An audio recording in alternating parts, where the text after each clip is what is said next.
Hello भाई लोग, नमस्कार। और अगर आप लोग अगर इस वीडियो को देख रहे हैं तो प्लीज़ पूरा देखिएगा, क्योंकि आपको आपकी प्यार की कसम हम लोग वीडियो बनाना चाहते हैं। बस आप लोग का सपोर्ट चाहिए।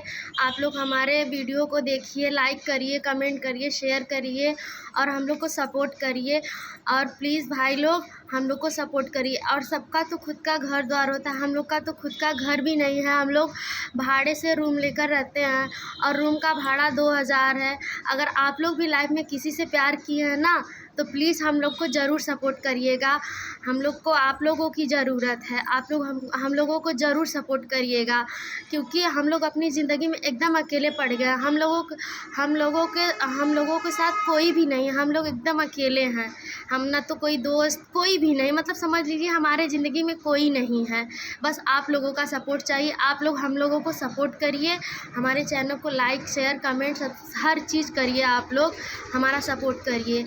बस हम लोगों का तो खुद का घर द्वार कुछ भी नहीं है। बस आप लोगों की हेल्प चाहिए। आप लोग हमारी मदद करिए। और हाँ, देखते हैं कि कौन कौन से आप लोग कौन कौन से हमारी मदद करते हैं। कमेंट में ज़रूर बताइएगा कि आप लोग कौन कौन हमारी मदद करना चाहते हैं। प्लीज़ हमारी मदद करिए। आप लोग हमारे चैनल को सब्सक्राइब करिए, लाइक करिए, कमेंट करिए। प्लीज़ भाई लोग, आप लोगों की आपके प्यार की कसम।